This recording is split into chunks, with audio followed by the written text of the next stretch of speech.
बिस्मिल्लाहिर्रहमानिर्रहीम। Dear student, अस्सलाम वालेकुम। तनवीर में स्पीक चैनल में आपकी खिदमत में एक और लेक्चर के साथ हाजिर हैं। जैसा कि आप जानते हैं कि हमने बीएससी इंग्लिश कोर्स को 9051 इंट्रोडक्शन टू लिंग्विस्टिक्स के लेक्चर्स का आगाज़ किया हुआ और अभी तक हम इसमें यानी कि till to know we have already discussed the unit 1 lecture related to three parts, and we are going to today's discussing about lecture part 4 introduction to linguistics BS course code 901। और अभी तक हम इसके यूनिट के 3 lectures record करके upload कर चुके हैं, जो कि ओरिजिन ऑफ लैंग्वेज आपका जो फर्स्ट यूनिट है। इस यूनिट में हम मुख्तलिफ सेक्शंस को पार्ट्स में तकसीम किया है, जिसमें origin of language के who's the part which are already discussed, which are introduction, objective, what is language, historical background of language, characteristic of language. Today we are going to discussing about changing paradigm of language, which also included a classification of language, and what is linguistics also included in this lecture. It will be finished, and last lecture will be at the end of this unit. Then we are going to another part of yani ki another unit which will be discussed in next part. So let's today's arrive the lecture here that which are discussing changing paradigm of language. What is paradigm?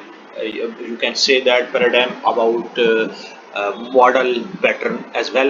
So the study of linguistic change is called historical. So आप जो है ना linguistic जो change है इसको history कह सकते हैं, तकाबली लैंग्वेज comparative linguistics कह सकते हैं। linguistic जो identify किया जाता है रेगुलरली उसके साउंड के बेसिस पे या क्रॉसबैंडिंग, यानी कि जिसमें हम रिटन फॉर्म में यूजिंग द कंपैरेटिव मेथड यानी कि तकाबली मेथड को इस्तेमाल करते हुए अमंग द कंपोनेंट्स, यानी कि आप जो स्टडी मटेरियल है उसमें words that derived from the same ancestral language, और इसके जो अल्फाज हैं जो इसके आबाई लैंग्वेज से हम इससे निकालते हैं ऑफ रिलेटेड लैंग्वेज जो कि ज़बान के साथ इसका तल्लुक होता है। तो डियर स्टूडेंट, ये लेक्चर्स का आपको पार्ट नंबर 4 है। इससे पहले कि हम मजीद आगे बढ़े, तमाम स्टूडेंट जो ऑलरेडी इसमें मौजूद हैं और ऐसे स्टूडेंट जो ऑलरेडी सब्सक्राइब बैठे हुए अपने दोस्तों को लाजमी शेयर करें। और ये 9051 आपके बीएस इंग्लिश के सेकंड सेमेस्टर्स के आई थिंक सो ये जो है ना जो according to comment of one student ये जो है ना अडॉप्ट किया हुआ यूनिवर्सिटी ने, और इट विल बी कंप्लीटेड जो भी आपके सेकंड सेमेस्टर में इंग्लिश से रिलेटेड बुक्स हैं इंशाल्लाह विल बी कंप्लीटेड, और रेगुलर लेक्चर्स यहाँ पे अपलोड होंगे। इसलिए अपने दोस्तों को लाजमी शेयर करें और ताकि वो भी इससे मुस्तफीद हो सके। So they can restructure can an earlier proto language. तो इसको हम इसकी साख्त को पहले जो ऑलरेडी प्रोटो लैंग्वेज के तौर पर लिया गया था, अलाउ अस लिंग्विस्टिक्स को determine the history of language family, कि इसकी जो हिस्ट्री है ज़बान की यानी कि लैंग्वेज फैमिली की, हम इसको डिटरमाइन कर सके। तो फर्स्ट वन जो आपका ये आपके सामने मॉडल दिया गया, old English, middle English and modern English, इसके 3 पार्ट्स को हमने डिस्ट्रीब्यूट किया गया है यानी कि इस नसाब में। पहली जो ओल्ड इंग्लिश कहलाती है वो 499 से 106 सीई जो इसका ड्यूरेशन है वो कहता है, और इसको हम व्योफ का नाम दिया जाता है। सेकंड जो मिडिल इंग्लिश कहलाती है 1066 से 15 सीई तक जो है ना इसको सेंटबरी टेल्स का नाम दिया गया है। और मॉडर्न जो इंग्लिश है जो प्रेजेंट चल रही है यानी कि 1500 से लेकर अभी तक जो आपकी मौजूद है, इसको शेक्सपियर का नाम दिया गया है। यानी कि ये इसका पैराडाइम है, ये इसका मॉडल है, ये इसका पैटर्न है जो कि इसकी क्रॉस बैंडिंग के लिहाज से या कंपैरेटिव मेथड के लिहाज से या लिंग्विस्टिक्स जो भी ज़बानदान है जितनी भी इसमें हिस्टोरिकल चेंजिंग आ चुकी हैं वो इसमें 3 ड्यूरेशन में यानी कि 3 अदवार में इसको डिस्ट्रीब्यूट किया जा चुका है। तो इससे मजीद आगे बढ़े, फोनोलॉजिकल चेंज किस तरह आया यानी कि 1400 से 16 सीई तक इसके दरमियान किस तरह आया था, जो इसका जो ग्रेट वावल है जो शिफ्ट लुक टुक प्लेस यानी कि उसमें ग्रेट वावल में उसमें जगह ली द 7 लॉन्ग वावल, जो 7 किस्म के लॉन्ग वावल यानी कि हरूफ थे मिडल इंग्लिश अंडरवर्ड चेंजिंग के, जो कि मिडल इंग्लिश के दरमियान इसकी चेंजिंग यहाँ पे जगह ले। द हाई वावल्स क्या है, I and U became the diphthongs आज एंड ऑ, जो कि इसकी जगह पे इन्होंने अपना रोल प्ले किया था। लॉन्ग वॉबल्स इंक्रीज टोंग हाइट, और जो लंबे वॉबल्स थे यानी कि जो तलफ़ुज़ थे, जो हर्फ थे, वो आपकी ज़ुबान को हाइट एंड शिफ्टेड अपवर्ड, ऊपर की तरफ लेके चले गए। जब आप बोलते हैं तो हाइट आपको महसूस होगी और आप ऊपर की तरफ चल गए, जिसको आ वाज फ्रंटेड, जिसको सामना आया, यानी कि आ के लिहाज, यानी कि ए जो हम बोलते हैं उसको आ बोलते थे। Many of the spelling inconsistency of English are because of the grade bubble. बहुत सी इसकी नाम वाफकस यानी कि इनकंसिस्टेंसी पाई जाती है इंग्लिश के इन ग्रेड बबल्स में, जो कि एक दूसरे के साथ शिफ्ट हुए। और स्पेलिंग सिस्टम स्टिल रिफ्लेक्ट्स, हमारा जो स्पेलिंग सिस्टम है अभी तक जो रिफ्लेक्ट कर रहा है, मिक्स कर रहा है वे आर द प्रोनाउंस, जब हम इसको बोलते हैं शिफ्ट टू प्लेस, जब इसकी जगह पे कोई दूसरा हर्फ ले लेता है। तो सेकंड पहला है मॉर्फोलॉजिकल चेंज, यानी कि इस उस वक्त के अवाइल में जो ड्यूरेशन डिस्कस किया जाता है मॉर्फोलॉजिकल चेंज की, यानी कि हिंदी यूरोपियन की जो ज़बानें थी उसको एंड के तौर पर एक्सटेंस भी किया गया, एंड गवर्न और उसके इंतजामिया तौर पर उनके वर्डिंग ऑर्डर के तौर पर भी किया गया। But there are no longer found in Romance language और इंग्लिश, और ज़्यादातर वो उसकी जो बेसिक है, जो फाउंडेशन है रोमांस लैंग्वेज के तौर पर, लैंग्वेज के तौर पर नहीं मौजूद रही। ऑल्दो अगरचे pronouns still show a trace of the case system, यानी कि ही बिकम वर्सेस हिम, जो इसके प्रोनाउंस हैं वो अभी तक इस सिस्टम में मौजूद है। English uses preposition to show the case, और प्रपोजिशन जो है ना वो इंग्लिश इसको यूज करती है। ग्रामेटिकल चीजें हैं डियर स्टूडेंट, अगर हम इन तमाम चीजों के बारे में डिस्कस करें तो लेक्चर काफी लंबा हो जाएगा, तो हम टू द पॉइंट सिर्फ एक छोटा सा पैराडाइम इसको समझने की कोशिश करते हैं कि जो प्रोनाउंस होती ही शी हिट हिम वो अभी तक मौजूद कर रही हैं, और इसके ऊपर इस केस में जो प्रपोजिशंस को ही इस्तेमाल किया जाता है instead of the datum case. अगर हम इंडायरेक्ट ऑब्जेक्ट की बात करें तो इंग्लिश जो आमतौर पर वर्ड टू और फॉर का इस्तेमाल होता है instead of the genitive case. अगर जेनेटिव केस की बात करें, English uses the word of और s of noun to show possessions, यानी कि ऑफ और एस का इस्तेमाल किया जाता है अगर हम जेनेटिव थिंग्स की बात करें। Other case include the nominative subject, जिसको हम प्रोनाउंस भी कहते हैं, एपोजिटिव भी कहते हैं, जिनको डायरेक्ट ऑब्जेक्ट भी कहते हैं, वोकेटिव भी कहा जाता है, उसमें जो चीज़ें इस केस में शामिल है इसको मॉर्फोलॉजिकल चेंज कहा जाता है। थर्ड वन है syntactic change. Because of the lack of the case system, इस केस सिस्टम में कमी की वजह से वर्ड ऑर्डर है बिकम मोर रिजिड, यानी कि जो अल्फाजों का तरतीब वाइज चीजें थी वो मजीद पेचीदा हो गया, रिजिड हो गया, and stick on the modern English, और सख्ती से मॉडर्न इंग्लिश में इंप्लीमेंट होने लगा। Now it is strictly subject, अभी जो है ना इसको सख्ती से इन सब्जेक्ट को लिया जा रहा है, जिसको वर्ब कहा जाता है, जिसको ऑब्जेक्ट कहा जाता है, और इनको सब्जेक्ट वर्ब और ऑब्जेक्ट जो है ना वो तीन किस्म के जो ऑर्डर है इसको सिंटैक्टिक चेंज कहा जाता है, जो मॉडर्न इंग्लिश में है। ऑर्थोग्राफिक चेंज क्या कहलाती है? जो आपकी कंसोनेंट्स है, यानी कि जो आपका तलफ़ुज़ है, क्लस्टर्स है, बिकम सिंप्लीफाइड, और उसको मजीद सादगी में कन्वर्ट किया गया, such as half becoming loaf, यानी कि हाफ जो है ना वो एक लोफ बन गया, एंड हनीका बिकमिंग नेक, और जो हनीका यानी कि आपकी जो नेक है वो गर्दन बन गया। हाफ बिकमिंग लोफ यानी कि रोटी किस तरह बनाई गई। तो how some of this cluster are still written, और अभी तक जो है ना वो ये क्लस्टर जो है ना लफ्जों के जो कंसोनेंट्स के क्लस्टर्स बनाए गए वो अभी तक लिखे जाते हैं, but are no longer pronounce नहीं किया जाता ज़्यादातर, सच एज गुना, राइट एंड डम वगैरह, इसको हम ऑर्थोग्राफिक चेंज कहते हैं। लेक्सिकल चेंज यानी कि नहवी चेंज जो मॉडर्न इंग्लिश लैंग्वेज में किया जाए। ओल्ड इंग्लिश लैंग्वेज ने बहुत सारे Celtic, army, religious and educational जो वर्ड्स हैं वो फ्रॉम लैटिनी words and everyday words from Scandinavian word से पिक किए, यानी कि उधार लिए, और ओल्ड इंग्लिश को कंप्लीट किया गया। एंगल एंड सेक्सिकन यानी कि जर्मन जो बोली सी form the basis of old English, phonology, morphology, syntax and lexicon जो जर्मन बोली में से वो अडाप्ट किया गया। Middle English borrowed many words from French in the area, जो मिडिल इंग्लिश की जो फ्रेंच की जो गवर्नमेंट के अल्फाज उस एरिया में से पिक किए गए, जिसमें law, religion, literature and education because of the normal conquest in 1066 C, यानी कि 1066 तक इसको कंक्वेस्ट किया गया, इसको यानी कि फतह किया गया, वहां तक इसको पहुंचाया गया। जबकि modern English borrowed words from लतीनी एंड ग्रीक, जो अभी जो इंग्लिश चल रही है जिसको शेक्सपियर का नाम दिया गया, वो लतीनी एंड ग्रीक वर्ड्स के इन्फ्लुएंस इस क्लासिक इंग्लिश में पाया जाता है, जो साइंटिफिक टर्मिनोलॉजी के तौर पर इसको हम यूज किया जाता है। ये 5 किस्म के इसके पैराडाइम है।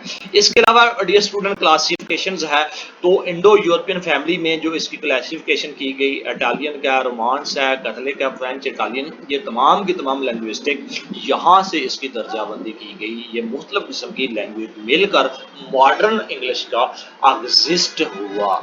तो डियर स्टूडेंट, ये सारी की सारी चीज़ें, अगर क्लासिफिकेशन ऑफ लैंग्वेजेस की बात करें, Indo European family of languages की, तो इसमें ये तमाम की तमाम चीज़ें आप फर्स्ट वन में ये वाला है, सेकंड वन में अफ्रीकन, डॉच, इंग्लिश, और वेस्टर्न में ये सारी की सारी चीज़ें शामिल हैं। तो इसको आप ऐड कर सकते हैं, ये सारी की सारी जो क्लासिफिकेशन यानी इसकी जो दर्जा बंदियाँ कहलाई गई हैं, ये सारी की सारी जितनी भी लैंग्वेजेस हैं, ये whether related to country, whether related to culture, whether related to geographical change, whether related to demographical change, all of the things related to change of English language, which is called modern language, have been included in this chapter.